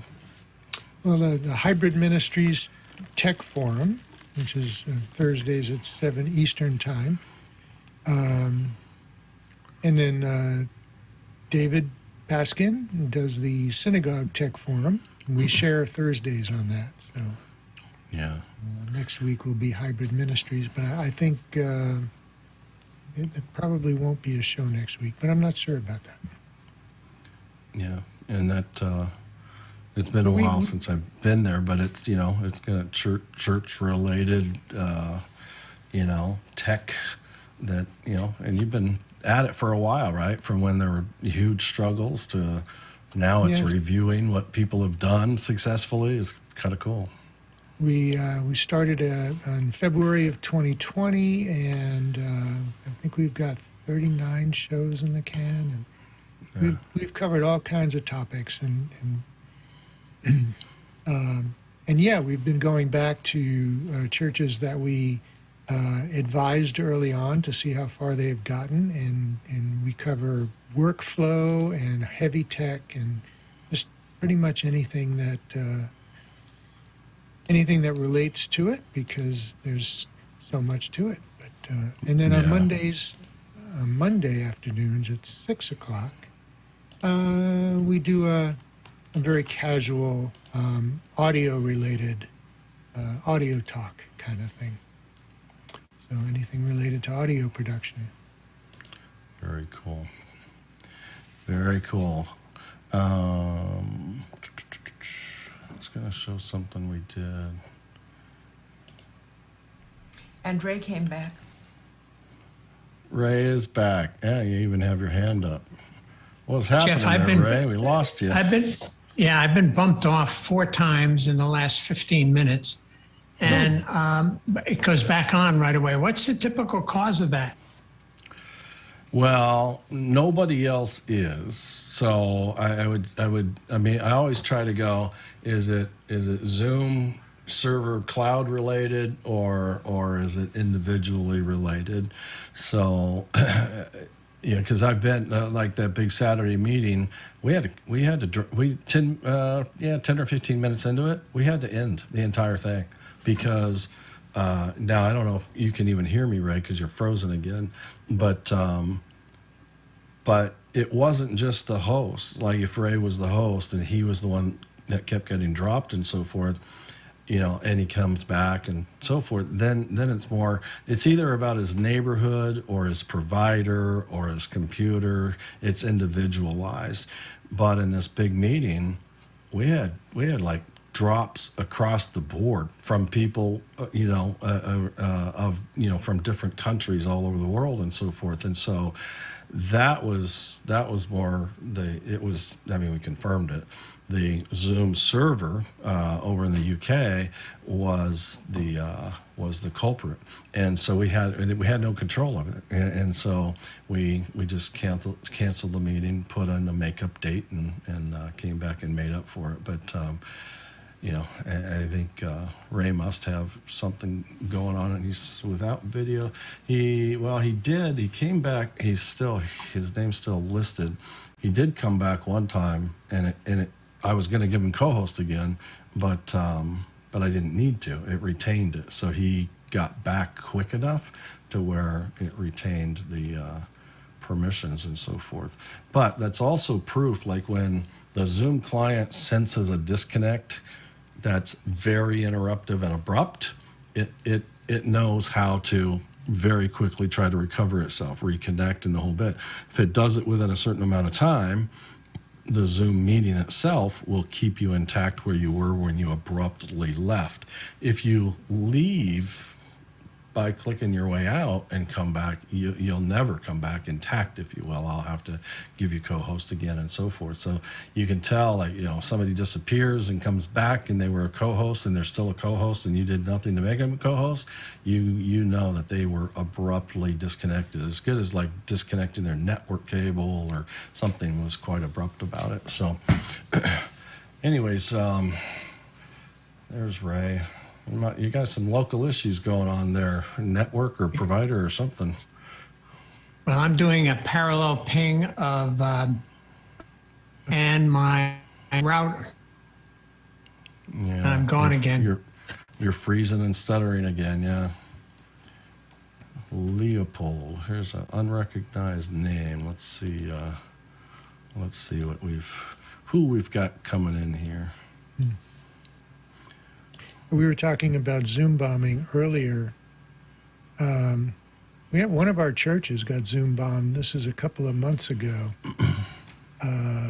Pretty badly. It was pretty ugly. And they were able to take over the host position. Really? Yeah. They had a really hard time. They were finally able to end the meeting. But I'm not sure that they ever found out how the bombers were able to grab the host position. Yeah, I find that. I mean, I don't find it so hard to believe that they saw what they saw and they experienced what they experienced. But I mean, I'm certainly not aware of any. I mean, you know how pretty detailed and aware we are of the features and behaviors. The only thing I could provide feedback on is that that they had somebody's credentials or whether it was a alternative host that was assigned a long time ago and maybe that person's gone but the credentials are still there and somebody knew somebody's credentials. I mean, I don't know if. I mean, as far as applying logic to it, other than a true blue hack, but that's one of those other things. Is it one report or is it hundreds of reports of the same experience, right? And if it's in fact hundreds, I think we'd make some pretty major headlines with Zoom, anyways. But anyways, we'll track that and see. Yeah, report back. Yeah. Jason in chat says host code as well. Yeah, if somebody has the host key, which is under every account owner's profile, they can claim host as well. But all right, always so much to talk about. Any other particular topics or focuses, tests, things like that anybody wants to tackle or talk about or whatnot?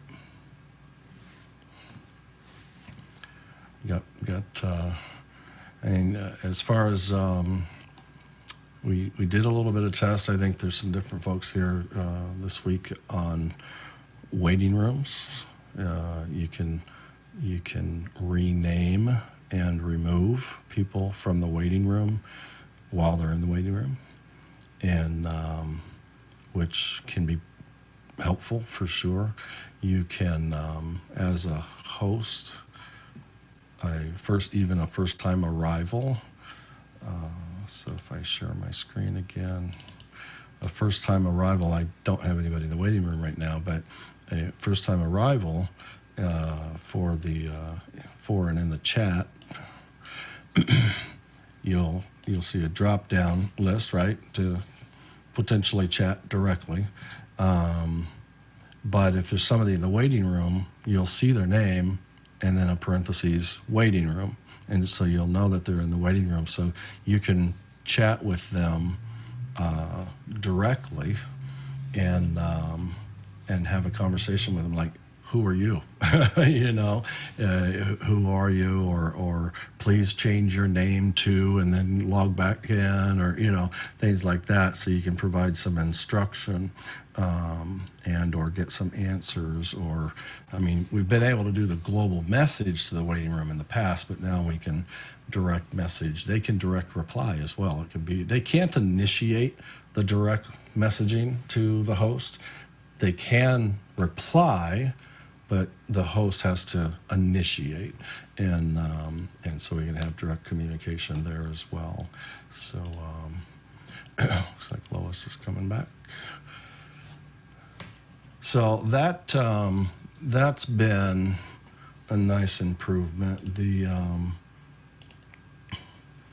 was looking back at some release notes that, I mean, we reviewed a bunch of them, but there were some that all we could do was read about them. Let me share my other and just browse through these real quickly. So release notes, this is April 2nd's release notes. This section is for Zoom Rooms, and that may be the bulk of this particular, this is the bulk of that document. March 28th, the Zoom client was minimal. And then the 27th, one of these, which one is it? The first, was it that long ago already? Yeah, it is. All right, so ability to hide sensitive information and push notifications out to Android and iOS. Dark mode in Windows. I wish everything had dark mode. I you know, one of the things I do before, you know, opening up the test kitchen, for instance, is try to balance my, you know, and shade my camera in vMix, and it's a total pain in the butt. And why? Because my slides are going, my white browser's going, you know, and it's all these additional sources of, you know, well, there's a dark slide. Okay, hurry up, because it's a more accurate representation. Then a white slide comes up. It's like, oh my gosh, it drives me crazy. But the dark mode is supported in Windows. So avatars in meetings and webinars, live streaming to Twitch. Some enhancements on mobile devices. Mobile devices really are getting pretty good as far as feature-rich picture-in-picture mode for iOS and Android, and show invitee list participants panel as well. Renaming participants in the waiting room that we just talked about. You can save. I don't think I've done this yet, but you can, you know, when you have breakout room assignments and you want to use those same assignments in the future, you can save up to 10 configurations for that. So that can save some time if you have some repeatability that can be useful. We did test this one, and that is for a while now, we've been able to share to all breakout rooms, but it was without audio. Now you can actually share audio as well. So if it was a, you know, video or PowerPoint with embedded video and audio, you can do that to all breakout rooms. Still, the challenge we all, you know, agreed on is there's no warning. Hey, everybody, the primary main session room is going to share something to you. It's quite interruptive. It'll kill anybody's breakout room shares and kind of, you know, trump them. So it's not a seamless entry, if you will, that maybe a bit of a root entry. Let's see. Yeah, you can optionally include co-hosts when automatically assigning breakout rooms, which is good. I mean, if you want them to, you know, it's automatically assigned. It's not manual. It's automatic, so they're just kind of randomized. But if you want, and commonly, I want to keep my co-host here, do the automatic for everybody, and then the co-host can start manually putting themselves in, individual rooms. And so now that's possible as well. The backstage, we talked about that. When they on webinar, panelists will by default, when they join the webinar, they will by default be in backstage, and then they can get prepped and they have a return feed from what's live, and then they get moved out to the live session as well. Was it Robert? You were talking about the webinar session branding, name tags, the virtual backgrounds, and being delivered in the wallpaper behind the video tiles. I mean, even if the wallpaper, Kansas City. So, Kansas City Chiefs, it's a get together, it's a Zoom meeting, we're going to the Super Bowl. Imagine the difference if the only thing that was different was the background of this was Chiefs red instead of the black. Even if it wasn't graphics or anything, it was just color. I like it. I know things like that, not professionally applied can become a bit distracting and annoying, but at the same time, you've got that reactions for webinar been added as well. Chat is not in meeting; it's out of meeting there. So just a quick review on that. That's about it there. I did have a chance to work on a fun project yesterday. They opened up the Gigafactory, a cyber rodeo event down in Austin, Texas for Tesla. Apparently it's the biggest building in the country that's ever been built, and it was pretty dang cool. So anyways, they kind of yelled out for any production assistance. I'll bring up some. This is a little bit of the build. What took what place it is there. it's And a it is show. amazing to see it go from a muddy field to It's a show called Now You Know, and it's these two gentlemen, Zach and Jesse, who have built quite the following on Tesla, right? And they do a great job. And so I got the opportunity to be the technical director and do all the switching and so forth that you're seeing. But this building is massive. I mean, there's some good aerial. Here's some aerial. I mean, try to scale. Look at the size of a vehicle or a road with diesels. They're all dwarfed to this, not just the span, but even the multi-story. It's crazy. And then eventually, Elon Musk showed up, and they produced their own live stream. But if you look at the end here, this is their live stream that we, pictured in picture, and they talked over it and so forth. It was a pretty incredible event.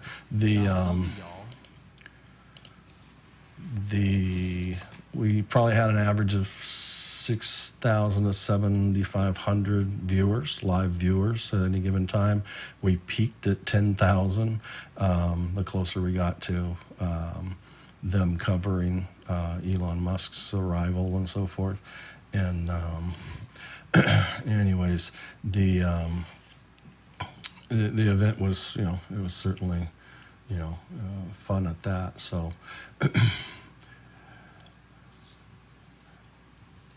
good times, but it's a good community. Let's see who else is here, if anybody else has any questions or whatnot. All right. Robert, you got one. Oh, yeah. Here we go. There we go. Thank you. Yeah, Jess and Zach are really good. I've watched a lot of their stuff. They're really super guys. Jeff, you talked about the new functions, new functionality. Has anyone tried out the video in the waiting room?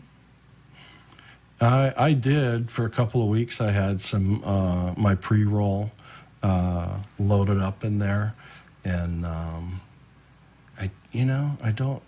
think. Let me because it's come back now. They took it off, remember? Now it's come back. Yeah. And it just, I can't tell if I got it because I had a previous request. When I requested it, they had already released and then stopped releasing it, and that's when I requested it. So I don't know if I got it automatically because I had a request, or if they got it so fixed that everybody got it. But I'm going to go to my portal here real quick and enable I tried to find it and couldn't a few weeks ago. I couldn't find it a few weeks ago, but it's here since the beginning of this week. So I think that it's a new change. Gotcha. So you can see my screen, right? Yep. Under your settings, you go to customize waiting room. And this is the dead giveaway screen. If you have the new capability, you'll have 3 different options for your waiting room and so forth. And so that if I go to video, you'll see that I had that pre-roll video in there. I mean, this is old now, I think, but it will it'll play. I think it always starts at the beginning. I think we determined it does now auto play, and so anyways, I'm going to go ahead and save that. And I would guess that if you bounce out of the meeting and come back to the waiting room, you'll see it if you wanted to go experience that. But the back end is that's what it looks like when you do it. And there were some specs on there too. It says, like on the video, up to a 30 meg MP4, MOV, or M4V file is your limitation there. And then it requires version 5.7.3 or later, which is old these days. I mean, we're on like 5.10.1, so I don't think the version piece of it is terribly difficult. Now, so I don't remember how long that video is, but it's kind of here and there. The good thing is there's a video. It can be instructional, it can be informative, it can be marketing, it can be anything you want it to be. But when you have, kind of a bucket load of people showing up in the waiting room, there's really no way to know, have they seen it all yet? Or, like, are you just going to open the waiting room? Or are you going to boot them in? Or it'd be nice, it's like, hey, make sure every new arrival you leave there for at least 60 seconds. It's like impossible to do when you have, hundreds of people coming into a meeting and so forth. So you can have it there, open your meeting early with the waiting room on, so that over this first 15 to 30 minutes ahead of time, everybody who's at least stacked in up to that those early points will have seen the instructional video, or how to raise your hand, or all those things we've kind of talked about. Then at least you hit the masses, and so you've got the biggest part of your audience cured. So maybe the chat quiets down a little bit. How do you do this, or how do you do that, kind of in meeting support issues that we deal with? Did it work? Yeah, it works. And it auto plays, and then it replays itself once it comes to the end. Yeah. The only thing you need to do is switch the sound on if you don't have it switched on. Yeah, that track that I put up there was a video loop only with no audio, and I bury in some audio and the whole bit. So yeah, you can have some fun with it. So yeah, it's there. It's functional. I asked for it once. Like I said, they couldn't deliver it because they had stopped to redevelop it, and then I got it once they were done. So, anyways, so just as a note, our attendee a little while ago, Leopold, ended up saying some interesting things to me directly on chat. so it was one of those, did I recognize the name? Nope, never seen the name before. Therefore, now I don't think he went public, to everybody in the meeting. He went direct, but it's a drag. But anyways, it was for some reason it was, it followed by, oh, sorry, wrong chat. So it's like, maybe it's the wrong meeting. Anyways, it happens, but I'm glad it was private nonetheless. Might have been just an honest meeting mistake, but Jeff, other if than I can that, yeah. Can I just say one more word on the video? I think we just need to be very conscious of the fact that the video is license based. Okay, so whatever we set in the portal on the license that we're logging into. So if we have one license and we're holding events for different people, we'll always show the same video in the waiting room. Yeah. Yeah. Oh, that's fair, because I am signed in under this account, and this account in particular I only use for Zoom Test Kitchen because Guy sponsors it that way. But yeah, it applies to meetings, all webinars under this Zoom account. Yeah, no, it's a good point. It is very system wide. Which lends to the point of my kind of deepest dream and wish in the kind of work I do anyways, is I, often find myself, freelancing work out to, Stryker Medicals and Johnson & Johnson, and just kind of different companies. I wish it was every week, but it's not quite that busy. But, but I'm having to go through settings all the time, if I'm the one hosting it, for sure, and or their settings. But I'd like to be able to save, you can save little meeting scheduling stuff, but you can't save this settings profile, which would be, from the video down to all your different options, and save this, save that, and just have these different templates. That would be the template that I'd want to apply when I schedule a meeting, so that it just sucks up those settings and I don't have to go through and review them all again. I mean, that list of options is long these days, between all that. I mean, even the recording stuff too, from settings to the recordings and so forth. So that I hope one day it'll come, but I'm not sure that that's really who they're really focused on serving, and developing too. So we'll see. But a third party, if the API could get to all those settings and a third party came up with something like that, it'd be huge. All right, what else is new and cool? Anything? I'm not sure. It's always about new and cool. We haven't gone over polls. I'm probably going to schedule some time on polls, because, how many of you have used the advanced polls and quizzes? And they're powerful. They really are. I think they break down a little bit on the reporting side. You can report some stuff, but, I mean, when you say, hey, we do polls and quizzes, and there's a right answer and a wrong answer, teachers and certifying agencies tend to want a report that says who passed and failed, and they will not tell you. That is not like public host information. It's just for the individual. So it's useful educationally, but only in a preparatory way, not a completion way. Until they expose.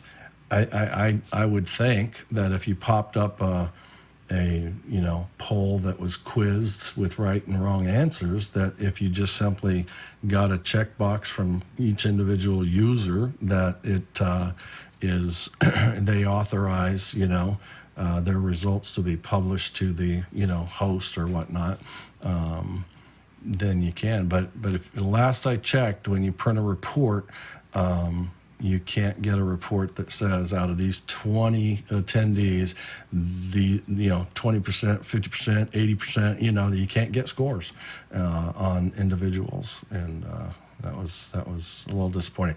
I'm assuming reports. I used to be a programmer for years. Reports always come last, and they usually get better and better and better over time. So I kind of sit back and wait, but it doesn't get rid of those kind of natural expectations that people think you should be able to do it. So don't invest too much in it, thinking that. Now, if you really need that, I think Slido is one of the best tools out there in the sense of, pop-up polls and pop-up quizzes, and you can get your leaderboards. You can pop up a leaderboard and see who's in the race, and it's really, really well done, I think. And I'd like to see them. Their big weak spot right now is they're not a Zoom app yet, but outside of that, it's still pretty simple. Put a QR code up there, and it will produce it. Put their QR code up there, have your attendees snapshot that, and every mobile device can participate in the polls and quizzes and so forth. Yeah, Robert? I wouldn't hold your breath on that one, Jeff, because Slido has been bought it's owned by WebEx. I know. Yeah, I don't think I would doubt that it becomes that either, but I sure wish it could. But they do. They've done a lot of things right to still make it really pretty doggone convenient, So, and it's not. I hadn't really kind of dug into it, but I needed it. I had to have it the next day unexpectedly, and it was easy enough to pick up that night and just figure it out, and it worked really well. So, all right, trying to think if there's anything I've run across that got me that I wanted to share, and I don't think so. I think we're all right. Anybody else kind of new stuff, new challenges, anything? I think we can wrap. I would just like to say another thank you to you, Jeff, for last week, because I thoroughly enjoyed the Zoom Test Kitchen last week, when it was totally different from today's, of course. With your trip out onto the Nevada, was it Dried Lake? Yeah. Yeah, the dry lake bed. And I actually watched the whole thing again on YouTube. It was amazing. Oh, wow. It was so amazing. Really good. Well done. Good job. Yeah, thanks. It was just so. It was so fun. One, to meet, meet 20, 25 people who you've never, I consider Robert a friend and Marty a friend. I'm getting to know Jason, and but we haven't met face to face, and it was so wild. We gathered. Everybody eventually gathered at the lake bed, and most of us would come and go through the day, throughout a morning to a night, but some stayed out there, but the moment you saw people, you knew who they were, and there was no figuring anything out. There was no, do I trust this person? Are they genuine? Like, you already knew all that. It was, you met a new person, but the experience was not at all the same as meeting a new person, like physically is all, because that's all it was it was a physical presence and a handshake or hugs or laughs and so forth. But just kudos to, I tell you, the one who really stood out to me, from office hours was Chris Fenwick. Chris Fenwick has, this great kind of sarcastic, snarky personality. That is exactly him. I just go, hats off to you. You are there, what you are here. And I got to work with him a lot as far as doing a lot of, capturing a lot of the back behind the scenes footage. And he was, directing all that.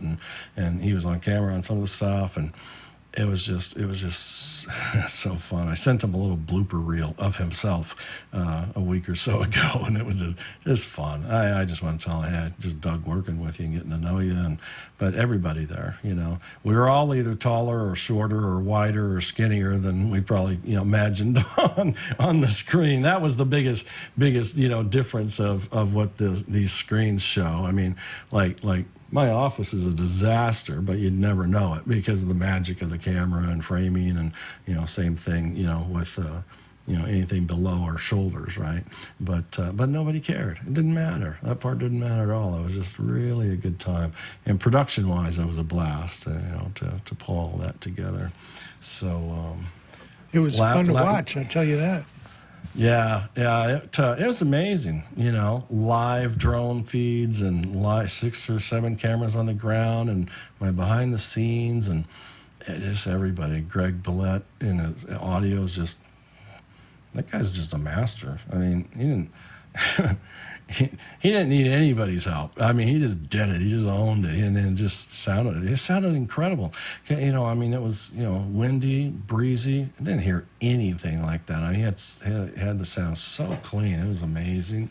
And I mean, that's what an audio engineer does, right? But I'm not, you know, usually that close to them to really see what's going on and all. But it was really a lot of fun. Yesterday's deal was kind of all day, 11 o'clock in the morning to 10:30, 11 o'clock last night, you know, was that Tesla deal. But that was wild too, you know. I mean, I switched that entire show from my 32 button Stream Deck.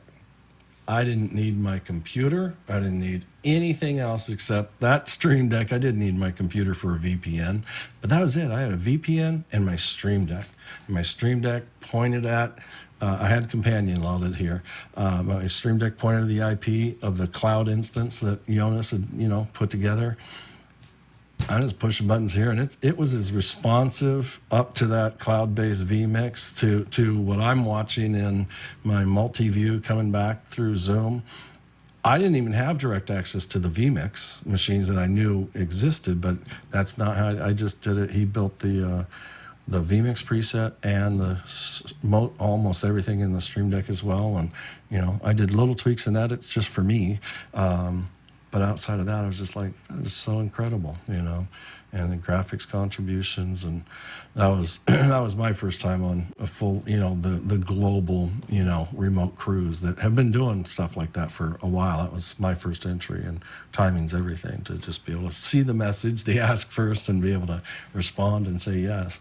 But, and then as a consequence of being out at the desert, I'm going to drive out to Indiana next week and help out Doug Ferguson's team on a MMA broadcast. And like, MMA is not necessarily my thing, but we broadcast a lot of things that aren't our thing, you know. But it'll get me more hands-on experience, you know, kind of in the field versus in the studio. And then it's off to New York City, baby. My son is playing in his jazz band. BYU. There were 10 jazz bands selected throughout the entire country, and BYU's jazz was one of them. They were individually invited by Wynton Marsalis of jazz at Lincoln Center, and so 10 of them are going to show up in 2 weeks and compete, and then the final 3 will, I guess it's the finals at night. They'll compete, and then we'll have awards, and then the big band from Lincoln Center will play for all of us as well. So get to see our boy and his band, and so that'll be a ton of fun. And New York City, and so David Brady and others will be there and try to hook up and connect and have a lunch or a dinner or something. So it should be a good time. So, well, always good to connect. Jason, Marty, Robert, Anissa, who else there? Andre, Andrew, and Ash. I think I got oh, Ray's been here the whole time. I don't know if you're still listening or not, Ray. It's been forever. But if nope, you are, not listening. There she is. There she is. Glad you could tune in and listen. Ah, there you are. I've been working, did you get a call? I know you're wrapping up, but yeah. Did you get a call from somebody asking for some coverage? John? No? You were one of 2 names I gave to somebody yesterday. I'll see if you got covered or not. And then I'll call you about I think I need cover on the I don't remember what date it is, but I've got a date, one of those Saturdays that I'm looking for some cover too. So I'll see if your calendar will allow. All right, well, give me a call because I'm pretty flexible right now. Cool. We'll do it. Good to see you. All right, everybody. Anything else from anybody? See you next week.